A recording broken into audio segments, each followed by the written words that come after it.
This is the Town of Washington Historical Society on Thursday, October 16th, 1997. David Greenwood is going to lead a presentation with slides and discussions on Beriah Swift and the Lane brothers and their the Millbrook coffee entrepreneurs. Beriah Swift made coffee mills.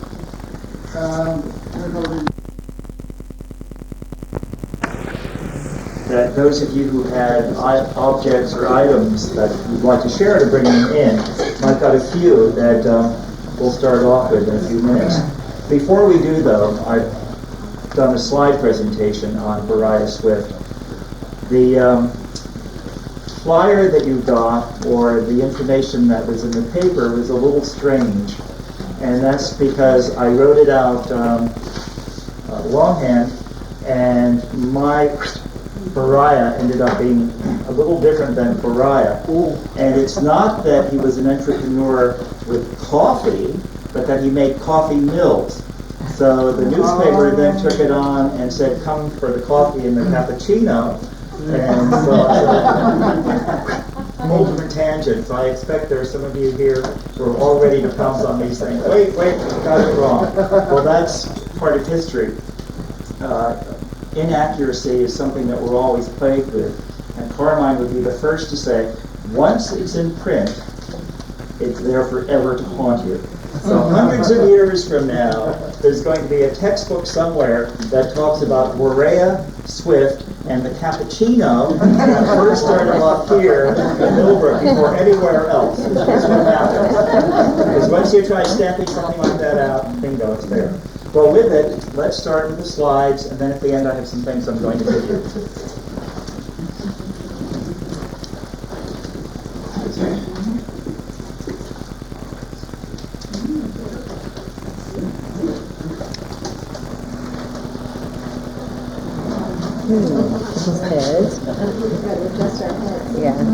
Okay, we have a bit of a wrinkle in it, but that's okay.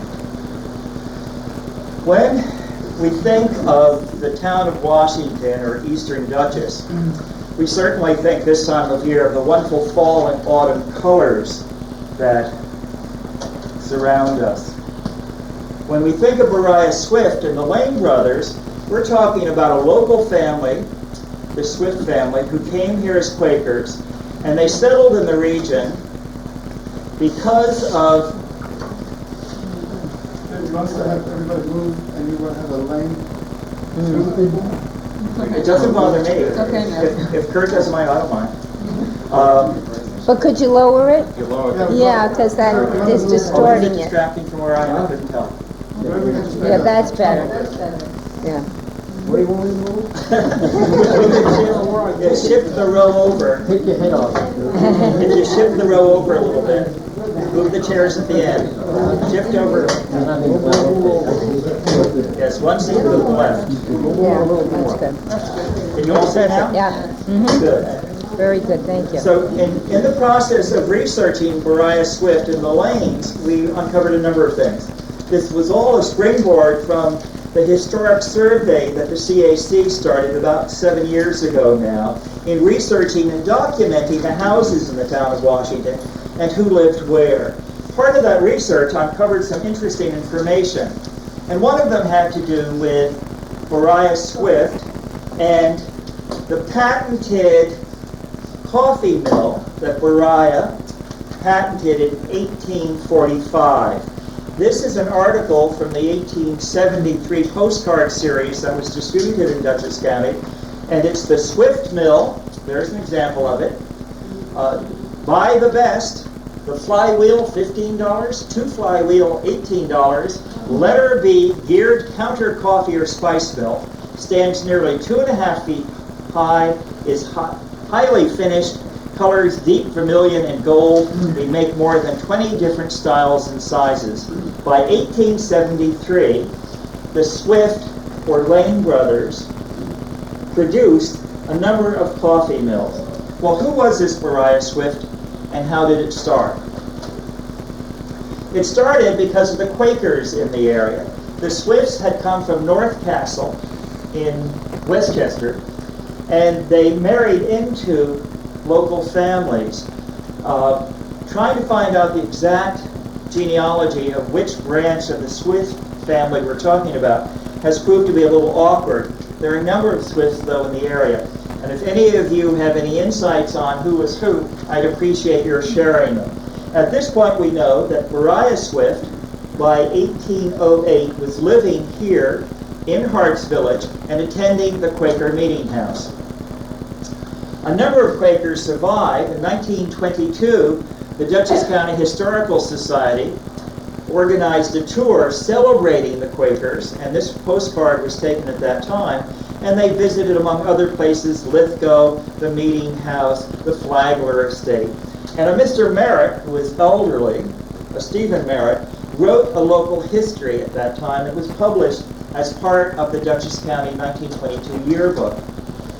When we think of the town of Washington and the village, this is the current village map, the lighter gray with the Dietrich Pond and all those are the parameters. We're going to focus on the earlier section, though, at first of Hart's Village.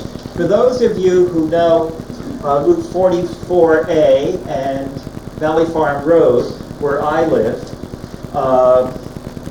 you'll recognize a few houses. So let me, the teacher in me can't resist being up front. Excuse me. If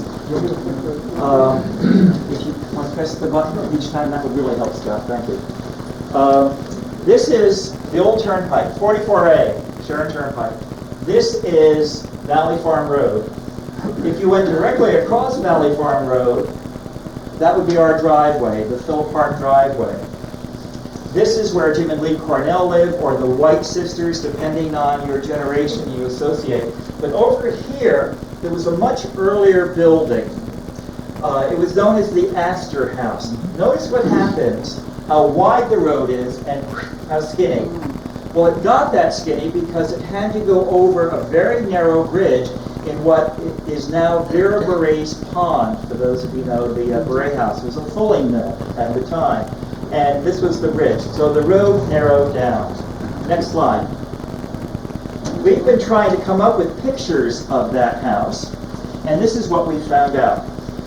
Most of those early settlements were based on, locations were based on this, water supply. Next. For its water that helped these early industries, the fulling mills, the fabrics, the wood, the lumber mills, and also the turning sections. Beriah Swift ended up renting from Philip Hart a house, that old Astor House that I pointed out. It's currently the site of Ken Hetty's, for those of you who know that. That was the original building. And this was the reason. This is the ravine that drops down behind Vera Beray's, or the Owenses. And this is the old footbridge. Now, I know there are a number of you who walk back and forth from one part of Hart's Village to the other over that bridge in its heyday. It closed in 1953-54, so it hasn't been used. But that's the way the bridge looked this last week. Also, the dam's being restored, so the water level has gone down appreciably. Next slide. If we think of Vera Beray's for a minute, this is the way it looked when it was a fulling mill. Some of you may just recall that from the 1930s. It's since been made into a private residence. But originally, on this side of it was a great pond. And that pond has been filled in now, and the Berays have a little croquet court there. But originally, it was a pond with that footbridge. This house, by the way, now looks like this. There's Vera Beray's with the addition and all. You'll recognize it. And that's 44 in the background. This house is where Beriah Swift first moved in 1808. Now, he didn't live in that building. Ken Hetty Sr. built that after 1953-54. And I've tried to come up with what the original structure was. And I've been able to reconstruct the following view. That's what it looked like. And it sat right on the roadway. Remember how wide it started off and then it got really narrow? That building would be in the road today. And in 1951-52, when the road was widened and a new bridge was put in, the state condemned that property and paid Hunt Otis for that parcel, and the house was torn down. So this building, some of you may just remember it. The Places lived there for a while. Fred Place, some of you know that name. The Places rented it. A number of people did. So that's the front view of the house. The rear of the house looked like this, and this is from a 1952 newspaper roundtable article. As fate would have it, we've become good friends with the man, Jim Dibble, who grew up with his grandparents, the Walsh family, who lived at the mill, the vulcanizers. Some of you remember John Walsh and the tires and what he did. Well, the grandson was Jim Dibble from Connecticut. And in 1952-53, he came over to visit his relatives and found the house being torn down. So he sent a letter to the newspaper asking for anyone with a photograph of it, because the old house should be documented. Well, this was the photograph that turned up, and it's from the back of the house, looking at it with its various wings and additions. And there was an article published at the same time. Thank you, Scott. And this is the article. It's called, 1952-53, The Astor House in Old Hart's Village. And it's a rather fanciful account of people coming through with their cattle and staying there and living at the site. I haven't been able to document too much of that information, so I think it's pretty much fanciful. But the article at least provided a glimpse into what that building was like. Next. Across the roads and the other houses that are there, this little house still stands, and it gives you a sense of the scale of what that early structure may have been like. It was the original Hart house that got moved across the road. And by 1808, 1809, it was being rented out as a carriage stop, and it's where wagons from Connecticut could go and stay overnight and continue. That's been documented as well. Well, Beriah Swift was a blacksmith, and he wanted to stay in that area because blacksmiths do what? Shoe horses.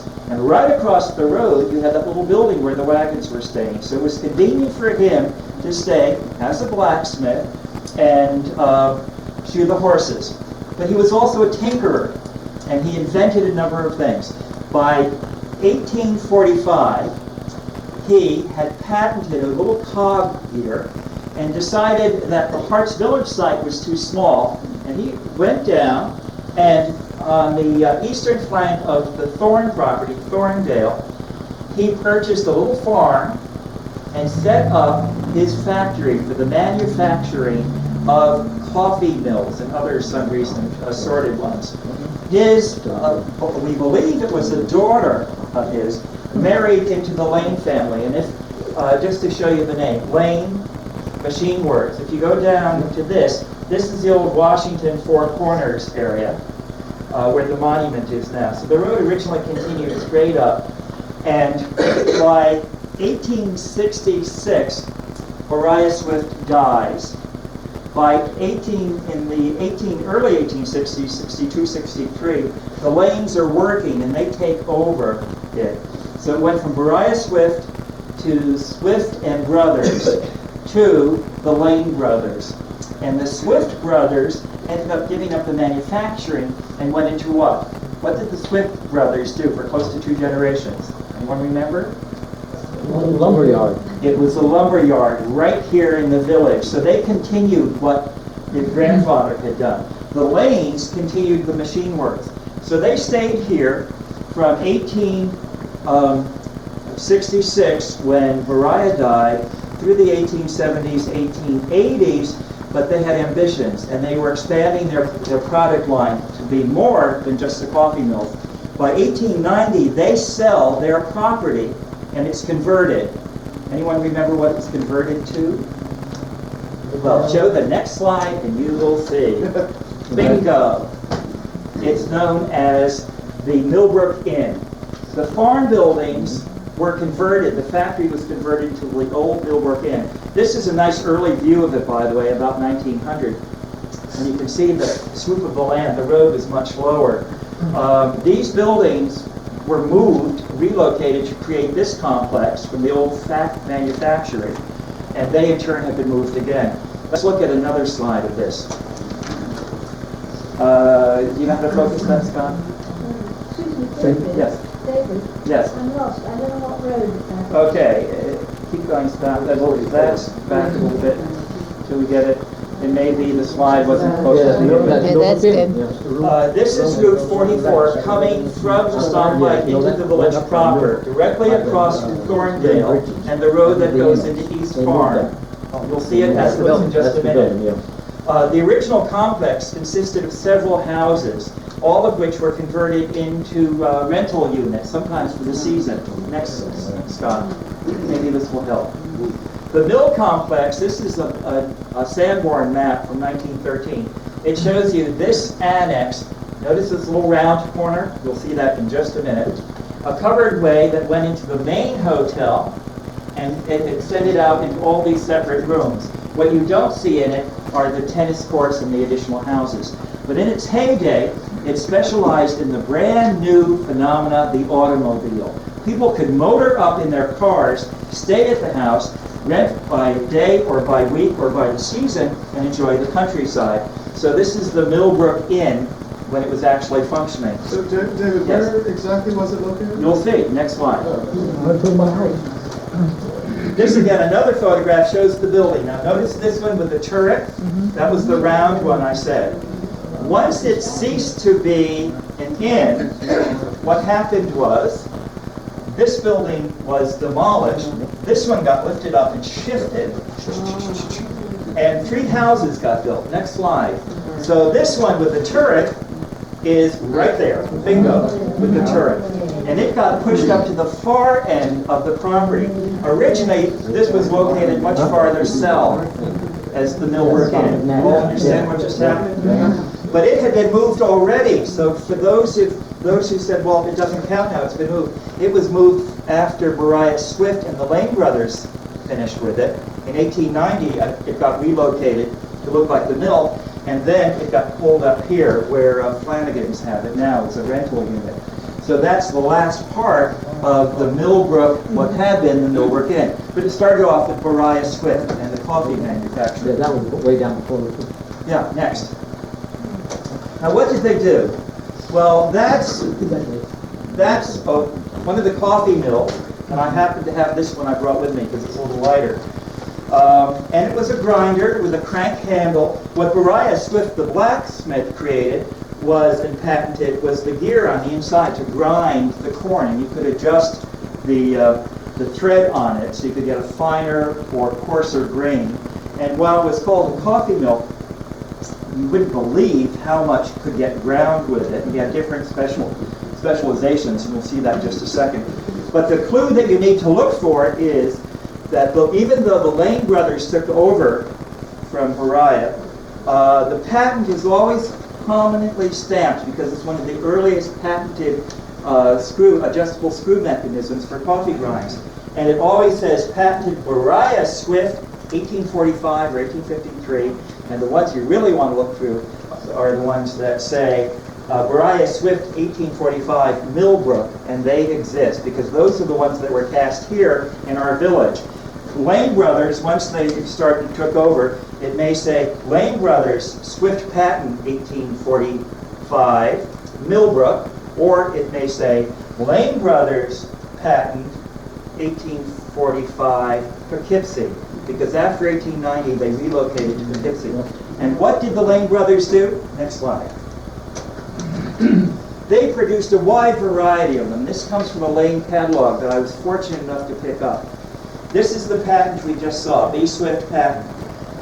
It's interesting, all the different names and sizes are available, but this was designed so that it could mount to a wall, and you'd have the crank going, and it was originally designed for ships. And that's the ship's patent, and you'll see it in some of the texts, this new convenient one. Slightly bigger, and if you'll notice the capacity here, grinding 3 ounces. Here, 6.5 ounces. Next. And here's an example of that slightly bigger one with a hopper, much heavier cast. We'll come back to this one without a lid because this really wasn't used so much for coffee but for something else. Next. Here's one with a post wheel, so you didn't have to worry if it would rotate and the weight of the wheel would be good. And notice what they're saying, post and stamps, cracking, corn, wheat, also for coffee grinding. Anything you could put into it. Next size. Here we go. Looking through 250 now. This is a stand-up mounter, and this is all the patent information listed in it with the crank. And just look at the colors: vermilion, gold, and it's getting up to 1 pound per minute from those ounces. Look at this one. Here we go, similar to number 12, but it has a nickel plate on it. So this is the luxury model, number 12 and a half. Next. Here we go. Wow, we're getting up there. $5 for this one, 18 inches tall, and it does 3/4 pound coffee per minute. And this one, for $23, is your nickel-plated version. Next. How much do you think it cost them to make one? A lot less than the price they were charging, I guarantee. I know, but Keep going. Look at this one, the number 18. It's 40 inches high. Grinding capacity 2 pounds with the double wheels. And this one's also embellished with a little fanciful picture on it.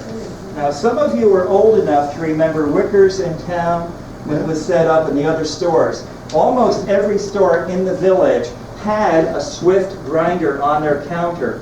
And the reason that they were on the counter is once they had them installed, they left them there because they were so incredibly heavy. Next. Because the bigger models, look at this. This is a 4 model now that you're going to crank away. Once you got one of these in place, you left it there. Next. And here's a more elaborate model. Each of them becomes bigger and bigger. And look, this is Lane Brothers, Poughkeepsie, New York, Swift Mill. Next. And the drug mills. Most of those that had an open top were designed for grinding up medicine. Not so much for people, but for cattle and horses and animals that you could mix into the food hopper. These are real heavy-duty ones. And this is the one, the beef drug mill is the one advertised in that 1873 flyer. So this was being made here in the village of Millbrook, too. Next. And this shows you, this is the rare ad. Lane Brothers, Millbrook. So it's still here between 1870 and 1890. And here are some basic farm ones for those of you who like to frequent barns and outbuildings around here. This one is for cutting all kinds of roots, potatoes, etc. for cattle. So you grind up it and add it to the food. I used one of those as a boy on the Middlemas farm, the Hall Middlemas farm. We were using one of those. So you remember them. And once the design is so simple that if you take care of it, it'll work to this day. You know, the moving parts are minimal on this. And the casting was pretty good. We never cleaned it or anything. We were just What did you use it for? corn and stuff. I remember doing corn. Grind it up. Next.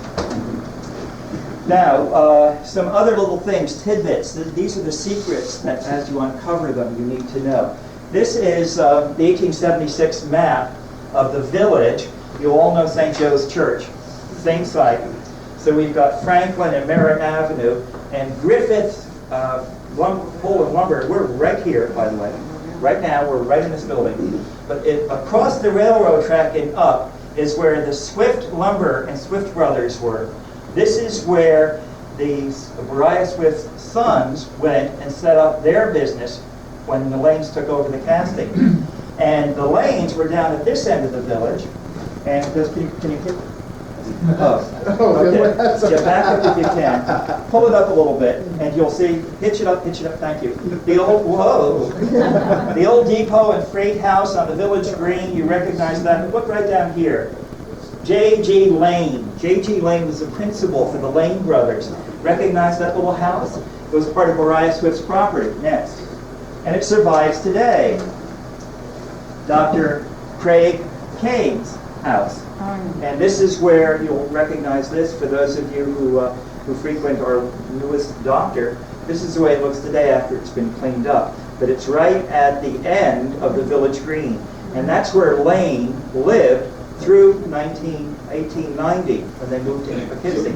And it's behind this that the Millbrook Inn is located. So it's that whole parcel. What's the old part of that house? There's the whole thing? What's the... This is the original house. It's been changed a little bit, but it's a side hall with a lower wing, flanking wing, that was set up. That's typical of the period. And a screened-in porch at the end? The screened-in porch would have been added. This little thing would have been added. This would have too. But that house structure is pretty typical for most of the buildings in the 1820s, 1830s period. It predated Beriah Swift. Sorry. This is, no, that's okay. I just wanted you to locate that house. This is the cover of their catalog, the Lane Brothers Company, manufacturers of hardware specialties. Well, what happened to the Lane Brothers?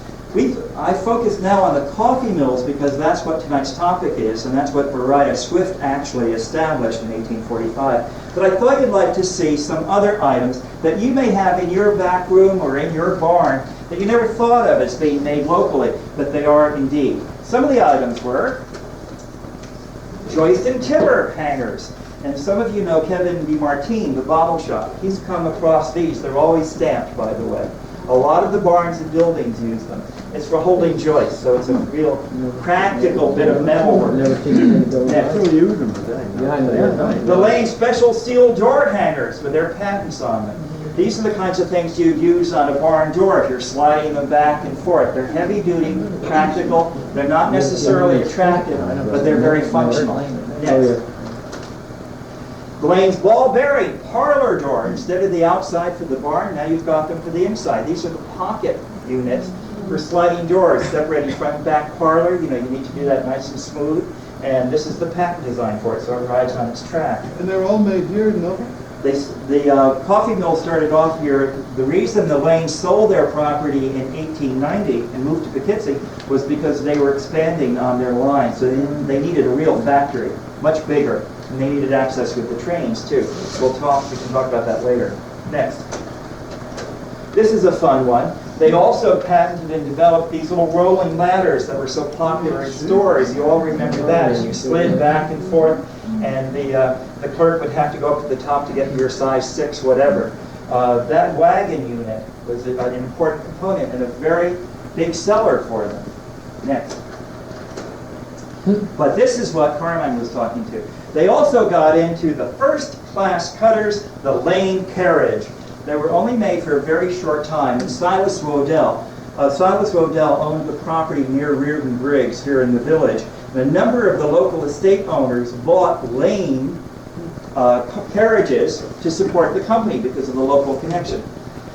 But it didn't last very long.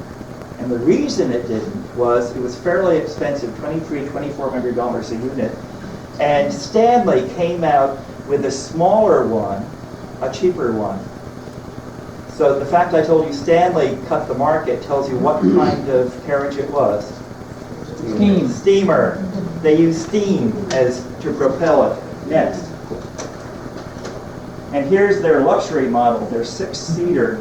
And there are pictures of Mr. Waddell sitting in this, as well as a number of other happy, local, satisfied customers. There's one of these in Philadelphia. They're so scarce now. Franklin Institute in Philadelphia has one, and I'd love to see it. I'm hoping to see it this Thanksgiving, so I can get a picture of it. I didn't realize that until I did the research for this. So they made cars for about 20 years, but by the early 1920s, it passed out of popularity because its cruising speed. Anyone guess how fast it went? 17. 20, Whoa, 20. 25. 14 miles an hour. That's what it was. That was its top speed. 14, which is pretty good. Pretty good compared to walking, you know. Next. Look at this. This is the Lane touring car. It was 2,250. This is their biggest model that they went through. So if you had one of these stuck out, about that, it had to be a promotional that was done for Beriah, and there's no other information on it. So I'm sure it's one of the earliest ones, the fly one. So if anyone has seen one of those tiny ones, let me know, because I'm sorry I never got a picture of it. My family moved from Shadell Road to Elm Drive in 1946 or 47. Big white house on Elm Drive that's at the corner of the street. In the pantry there, the kitchen pantry was one big coffee mills. And my sisters and I used to cook around crayons. It worked for everything. It ground crayons up just fine. Now I don't know if it's still there. I don't know how many times the property has turned. But and how's the coffee taste? it was a big It got some great colors. Yeah, it's better than Vermilion. Some of you know, I just blocked his name. He's an antique dealer, Asa Beckwith, thank you. And He's here. oh, yes. No wonder I was thinking. And over the years, you've had a number of these pieces as well. And I think you're the one who told me the story, and if you didn't, then it was Beriah. And this was a while ago. They went to Stormville to a flea market, or one of the big flea markets, and they looked around, and they noticed that there was a Piper Club plane off to the side that used one of these heavy Beriah Swift coffee mills, these humongous ones, as a weight to keep the plane down so it wouldn't go away. So he didn't get anything that day. If it's not you, then it's Iannucci. And so he ended up swapping for that so he could bring that unit home. But there it was, plain as day, Beriah Swift. So some of the units were incredibly heavy, and once they got put into place, chances are they'd stay there for the duration. So those are my Beriah Swift stories. Any others? Was Yes, this John? a national, they ship all over the country? Yeah, they were distributed very widely. As a matter of fact, What is this, the regional thing? no, the catalog that I have that I copied those from was from Easton, Maine, I think is where that catalog went.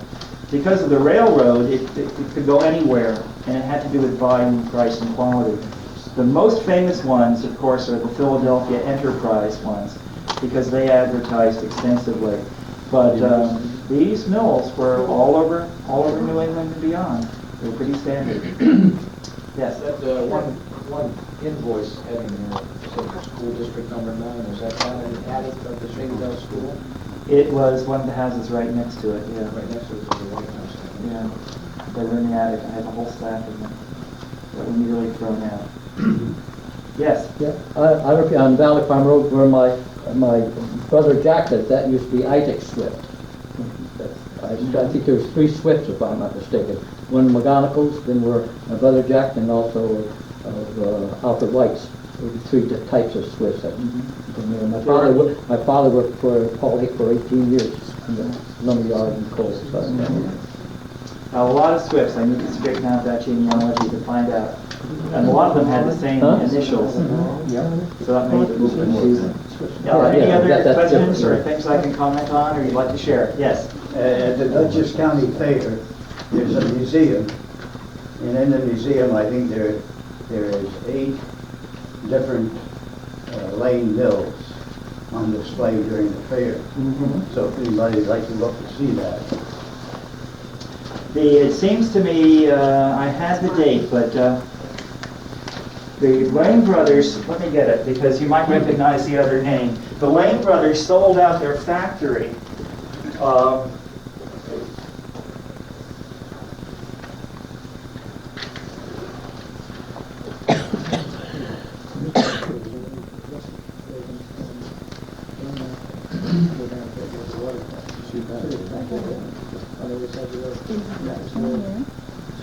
Here, yes. 1916, the actual Lane Brothers sold out their rights in the factory. It continued, though, until 1968, and it became known in its later years as Lane Brothers and Flewelling, Flewelling, and he had worked in it when the Lane Brothers had it, took it over, and it lasted until 1968. And when the doors closed, that was it. And it closed, and unfortunately everything in the factory that I know of was left. Why? Because of urban renewal, and that whole area got wiped out and everything was bulldozed. So unless someone like Asa or others were there who managed to get into the factory before it closed, a lot of those last documents were lost. It was located on Lower Prospect Street, for those of you who know where that was. And they had a branch office on Main. So that's what I was able to dig out about the company. This Lane, was that Lane Brothers that made cedar chests? I don't know. Oh, no, that's a different Lane. That's Connecticut, I believe. But there's another branch of the Lanes in Poughkeepsie were very active, and they did canvas bags. a canvas product line, and they were actually Lane cousins. And they were called Lane Brothers too. So every time I came across an ad, and I said, "Oh yay, it's the Lane Brothers," and if you pull it out, it would be canvas or coffin linings and things like that. So it's strange. No, that's not our Lane. That's a different one. Other comments? Well, thank you very much. Make sure you look close at this so you can see what the patent stamp looks like.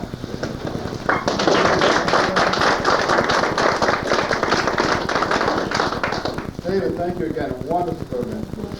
To continue, those of you who are not members, please do sign up and become a member, and you'll get a flyer in the mail to tell you about the next meeting. The next meeting will have everything spelled correctly. So